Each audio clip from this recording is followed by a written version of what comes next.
अब हम लोग देखेंगे विज्ञान वरदान या अभिश्राप का निबंध, ठीक, जो बोर्ड एग्जाम के लिए वेरी वेरी इंपॉर्टेंट क्वेश्चन है। ठीक, आपको पीडीएफ चाहिए तो पीडीएफ मैं आपको फ्री में दे दूंगा। अब आइए स्टार्ट करते हैं। तो विज्ञान ने मानव की शक्ति दी है, विज्ञान ने मानव को शक्ति दी है, दिशा देना मानव का कर्तव्य है। यदि आपको ये समझ में आए तो लिख लीजिएगा, आप अपने से भी बना के लिख सकते हैं। इसको मैं अपने से बनाकर लिखा हूँ, ठीक। और मेन बात कि इसको जो दोनों कॉमा है, दोनों कॉमा में बंद कीजिएगा, तभी एग्जामिनर समझेगा कि नहीं यह बहुत अच्छे से लिखा है, बहुत बच्चा समझदार है। आपको नीचे नहीं भी लिखे रहेंगे, कम लिखे रहेंगे, गलत भी लिखे रहेंगे, तभी आपको फुल नंबर देने से वो नहीं सोचेगा, ठीक, फुल नंबर दे देगा। तो अब आ गया प्रस्तावना, ठीक है। प्रस्तावना में विज्ञान शब्द का अर्थ विशेष ज्ञान, विज्ञान शब्द का अर्थ है विशेष ज्ञान, ठीक। यह मानव बुद्धि की वह उपलब्धि है जिसने प्रकृति के रहस्यों को समझने और उन्हें मानव कल्याण के लिए उपयोग करने का मार्ग प्रस्ताव किया या मार्गदर्शन दिया, ठीक है। कुछ भी लिख सकते हैं। आज की युग विज्ञान की युग है। आज की युग जो है विज्ञान की युग है। मानव जीवन का ऐसा कोई क्षेत्र नहीं जहां विज्ञान की पहुंच न हो, ठीक। अब प्रश्न यह नहीं है कि विज्ञान अच्छा है या बुरा है, बल्कि यह है कि उसका उपयोग किस उद्देश्य से किया जा रहा है, इसका उपयोग किस उद्देश्य से किया जा रहा है, ठीक। इस कारण विज्ञान को कभी वरदान तो कभी अभिश्राप कहा जाता है, ठीक है। विज्ञान को इसीलिए कारण विज्ञान को कभी वरदान तो कभी अभिश्राप कहा जाता है, ठीक है। इतना लिख लीजिएगा। अब फिर उसके बाद आपको आना होगा नीचे, ठीक है। तो नीचे आइएगा तो आपको फिर दिखेगा, क्या दिख रहा है, विज्ञान एक वरदान के रूप में, जो विज्ञान है एक वरदान के रूप में कैसे कार्य करता है, फिर हेडिंग में डालिएगा, ठीक है। विज्ञान ने मानव जीवन को अत्यंत सुविधाजनक और सुगम बना दिया है, अत्यंत सुविधाजनक और सुगम बना दिया है। चिकित्सा के क्षेत्र में विज्ञान ने असाधारण प्रगति की है। घातक रोग का उपचार, अंग प्रत्यारोधक टीकाकरण और आधुनिक शल्य चिकित्सा विज्ञान की ही देन है, ठीक है। जैसे एक्सरे होता है, सीटी स्कैन होता है, सब क्या है, विज्ञान का ही देन है, ठीक। अब ये हो गया आपका विज्ञान के रूप में वरदान। अब हम लोग देखेंगे नेक्स्ट कि विज्ञान के रूप में वरदान, अभी और भी लिखना है। विज्ञान के रूप में वरदान है जो उसी में और लिखना है, क्या लिखना है, संचालन के क्षेत्र में टेलीफोन, अब तो डॉक्टर के रूप में हो गया, मेडिसिन के रूप में हो गया वो। अब आ गया संचालन के रूप में, संचालन के क्षेत्र में टेलीफोन, मोबाइल, इंटरनेट और उपग्रहों ने पूरी दुनिया को एक गांव में बदल दिया है। परिवर्तन के साधनों, ठीक, परिवर्तन के साधनों रेल, मोटर, जहाज और वायुयान ने समय और दूरी की सीमाओं को समाप्त कर दिया है। जो है दोस्तों, समय का दूरी जाने का जो प्रॉब्लम था, तो वाहन आ जाने से, मोटर जहाज आने से, वायुयान आ जाने से समय कम लगता है, तो उसको भी दूर कर दिया है, ठीक है।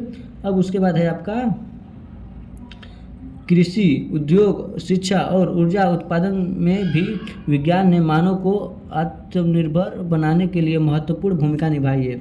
जो दोस्तों है विज्ञान जो है हम लोगों को आत्मनिर्भर रहने के लिए महत्वपूर्ण भूमिका निभाई है। कृषि में, उद्योग में, शिक्षा में, ऊर्जा उत्पन्न करने में, ठीक। उसके बाद वास्तव में विज्ञान ने मानव को प्रकृति पर विजय प्राप्त करने की शक्ति प्रदान की है। जो विज्ञान है विजय प्राप्त करने की शक्ति प्रदान की है, ठीक।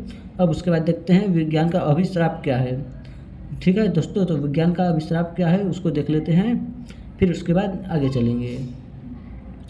यह आ गया विज्ञान का अभिश्राप। पीडीएफ चाहिए, पीडीएफ फ्री में मिलेगा आपको। टेलीग्राम चैनल ज्वाइन कर लीजिए, चैनल पर नया है तो चैनल को सब्सक्राइब भी कर लीजिए, ठीक, ताकि जब भी मैं वीडियो डालूँ तो आपको मिलता रहे हर वीडियो। जहाँ विज्ञान ने सुविधा दी है वहीं उसके दुरुपयोग ने अनेक समस्याएं भी उत्पन्न की हैं, ठीक।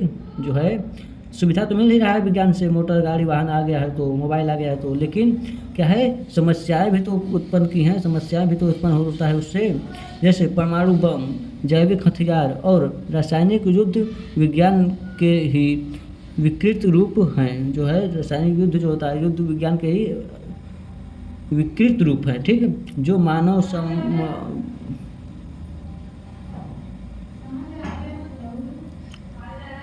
जो मानव सभ्यता के अस्तित्व के लिए खतरा बन चुके हैं। औद्योगिकरण के कारण पर्यावरण प्रदूषण बढ़ रहा है।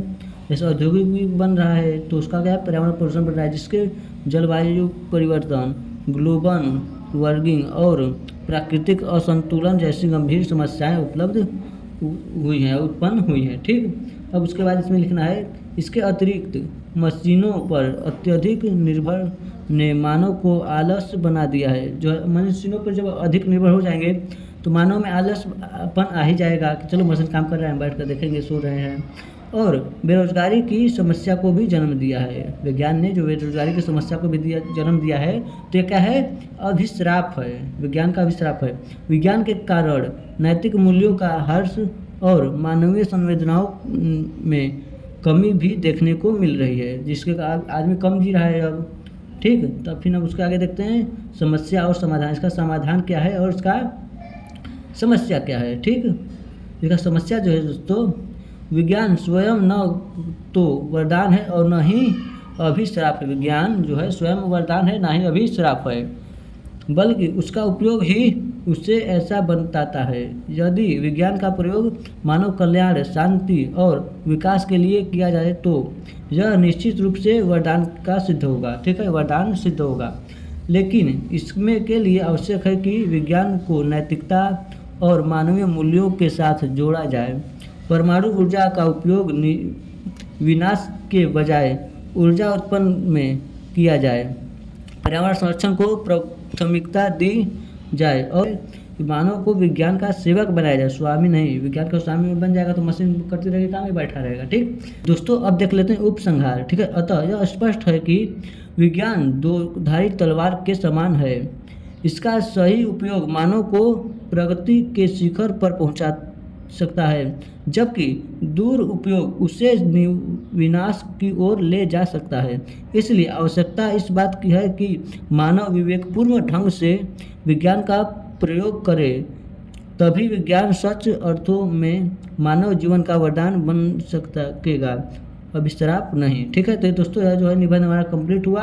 नेक्स्ट वीडियो में हम लोग देखेंगे विद्यार्थी जीवन में अनुशासन का महत्व। ठीक है, तो आज के लिए इतना ही, मिलते हैं नेक्स्ट वीडियो में। चैनल को सब्सक्राइब कर लीजिएगा। पीडीएफ चाहिए तो पीडीएफ के लिए आप डिस्क्रिप्शन में टेलीग्राम लिंक है, उसे ज्वाइन कीजिए। पीडीएफ वहाँ पे पड़ा रहेगा, नहीं पड़ा रहेगा तो आप कमेंट कीजिएगा, मैं आपको फिर से डाल दूंगा कि आपको पीडीएफ फ्री में मिल जाए। ठीक, मिलते हैं अगली वीडियो में। आज के लिए इतना है, धन्यवाद। चैनल पर नए हो तो चैनल को सब्सक्राइब कर दीजिए, कमेंट में जरूर बताइएगा।